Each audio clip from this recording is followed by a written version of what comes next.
अशोका नगरी में एक सुंदर सी राजकुमारी रहा करती थी जिसका नाम नेहा था, जो कि दूध सी गोरी थी। लेकिन फिर भी कोई उसे पसंद नहीं किया करता था और हर कोई उसका मजाक बनाया करता था क्योंकि वो गंजी थी। इसलिए नेहा ज्यादा कहीं बाहर आया जाया नहीं करती और अपने महल में ही रहा करती।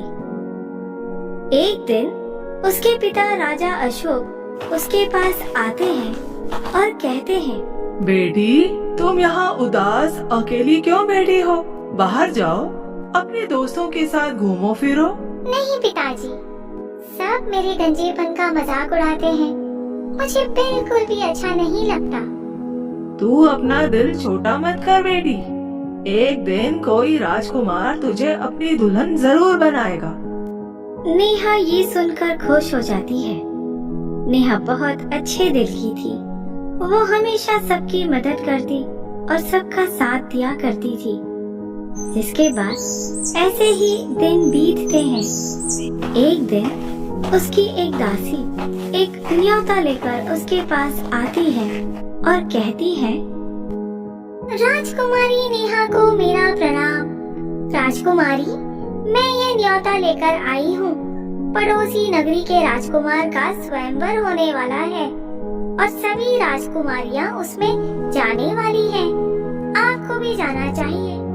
अच्छा, तो अब तुम मुझे बताओगी कि मुझे कहाँ जाना चाहिए या कहाँ नहीं? चले जाओ यहाँ से। दासी ये सुनकर जाने लगती है कि तभी नेहा उसे रोकते हुए कहती है, रुको, तुमको अपने बेटे की शिक्षा के लिए मुद्राएं चाहिए थी ना? ये ले जाओ। नेहा ये कहकर कुछ सोने की मुद्राएं दासी को दे देती है और दासी मुस्कुराते हुए वहाँ से चली जाती है। वैसे तो नेहा बहुत अच्छे दिल की राजकुमारी थी जो कि सबकी मदद किया करती, लेकिन अपने गंजेपन की वजह से वो सबसे चिढ़कर बात किया करती।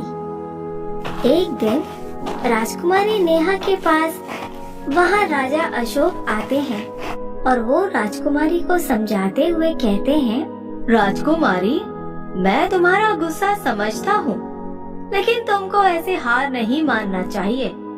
तुम सबकी मदद करती हो और बहुत अच्छे दिल की राजकुमारी हो। तुमको भी एक उचित वर जरूर मिलेगा। तुमको दासी के बताए स्वयंवर में जाना चाहिए। मैं क्या करूं पिताजी? अगर मैं वहाँ गई तो भी वो राजकुमार मुझे पसंद नहीं करेगा और सब राजकुमारियाँ मेरा मजाक उड़ाएगी। मेरी बच्ची उन सबसे सुंदर है, तू फिक्र मत कर। अगर तू मुझे प्यार करती है तो तू वहाँ जाएगी और मैं तेरी एक नहीं सुनूंगा। अशोक के समझाने पर नेहा स्वयंवर में जाने को तैयार हो जाती है और अपने लिए नई ड्रेस लेकर आती है और खूब सुंदर सी तैयार होती है।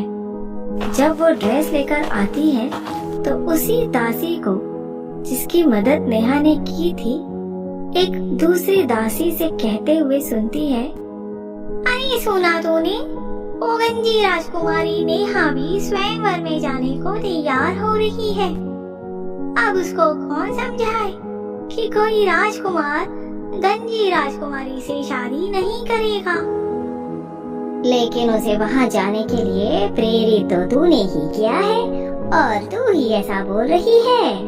वो सब तो मैं दिखावा कर रही थी ताकि खुद को अच्छा दिखा सकूं, वरना तू तो जानती है ऐसी राजकुमारी से कोई शादी नहीं करेगा।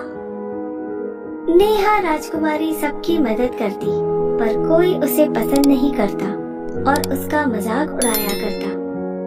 नेहा को बहुत दुख होता है। तभी उसके कक्ष में एक दिन फिर से दासी आती है और कहती है, राजकुमारी जी, आप ऐसे जाएगी? कहना क्या चाहती हो दासी? साफ साफ बोलो। मैं तो बस ये कहना चाहती हूँ राजकुमारी, अगर आपको एक अच्छे राजकुमार से शादी करनी है तो आपको अपनी गंजी होने की सच्चाई छुपानी पड़ेगी। और वो कैसे? दासी ये सुनकर एक विग लेकर आती है और नेहा के सर पर लगा देती है। और विग लगाने के बाद नेहा बहुत सुंदर लग रही थी और ये देखकर नेहा कहती है, मैं तो बहुत सुंदर लग रही हूँ, पर ये तो धोखा होगा ना?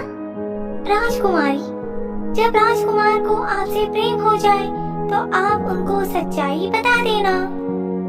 नेहा को दासी की बात सही लगती है और वो नकली वेग लगाकर स्वयंवर में जाती है। और जैसे ही राजकुमार धीरेन की नजर उस पर पड़ती है, वो उसे देखता रह जाता है और उसके पास आकर कहता है, आप बहुत सुंदर हैं। क्या आप मेरे साथ डांस करना चाहोगी? हाँ हाँ, क्यों नहीं, जरूर। नेहा और राजकुमार धीरेन साथ डांस करते हैं और हर कोई उनको देखकर चल रहा था।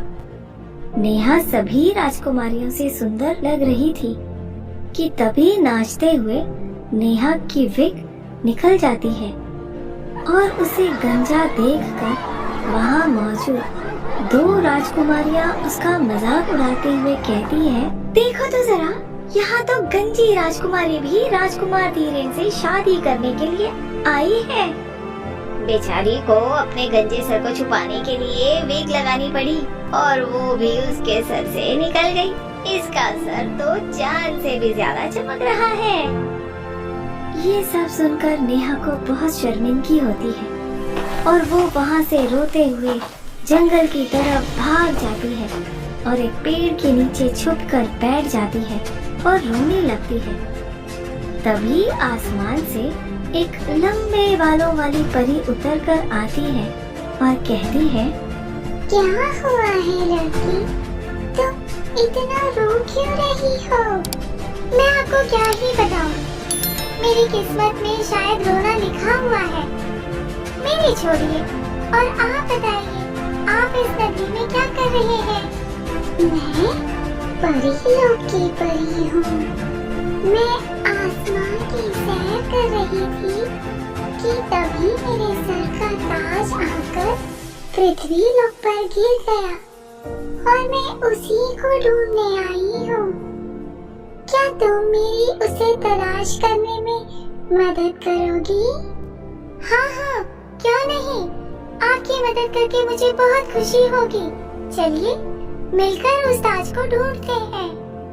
नेहा परी की मदद करती है, जिसके बाद उसे परी का ताज मिल जाता है और परी उसे पाकर बहुत खुश होती है और परी कहती है, नेहा, तुम एक बहुत अच्छी राजकुमारी हो और तुमने मेरा ताज तलाशने में मेरी मदद भी की है। क्या आज तुम मुझे बताओगी कि तुम क्यों उदास हो और क्यों रो रही थी? मैं गंजी हूँ, इसलिए कोई मुझे पसंद नहीं करता।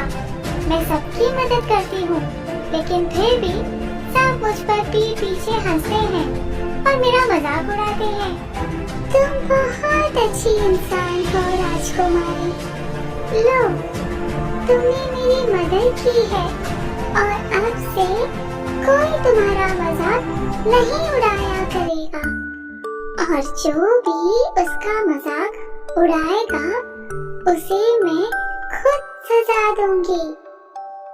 लंबे बालों वाली परी ये बोलकर वहाँ से चली जाती है और उसके बाद अपने आप नेहा के बाल लंबे और प्यारे हो जाते हैं, जिसके बाद वो अपने आंसू पोंछकर वापस स्वयंवर में जाती है और राजकुमार उसे देखकर कहता है, तुम कहाँ चली गई थी राजकुमारी? मुझे तुमसे ये कहना था कि तुम मुझे पसंद हो। मुझे फर्क नहीं पड़ता कि तुम्हारे बाल लंबे हैं या छोटे, या तुम भले ही गंजी क्यों ना हो। मुझे खुशी है राजकुमार, मैं जैसी हूँ आप मुझे वैसा ही अपनाने को तैयार हैं। मुझे भी आप बहुत पसंद हो और अब लंबे बालों वाली ने मेरे बाल लंबे कर दिए हैं, तो कोई मेरा मजाक नहीं उड़ाएगा। नेहा ये कहती है कि तभी वो 2 राजकुमारियाँ उसके पास आती हैं और कहती है,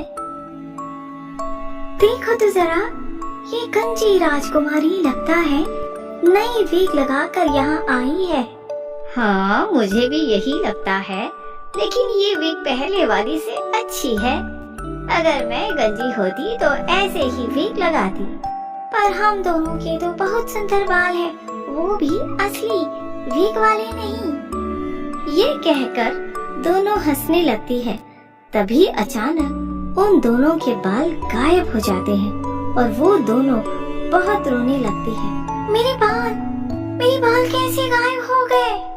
मेरे बाल कहाँ गए? मुझे मेरे बाल वापस चाहिए। मैं कितनी गंदी लग रही हूँ। दोनों खूब रोती हैं और ये देखकर नेहा और धीरेन मुस्कुराते हैं और एक दूसरे के गले से लग जाते हैं। जिसके बाद कोई नेहा का मजाक नहीं उड़ाया करता और वो धीरेन के साथ शादी करके खुशी खुशी अपनी जिंदगी जीती है। तो दोस्तों, कैसी लगी आपको हमारी ये कहानी? अगर पसंद आई हो तो लाइक, शेयर और सब्सक्राइब करना ना भूलें और ऐसे ही कहानियों के लिए हमारे चैनल पर बने रहें।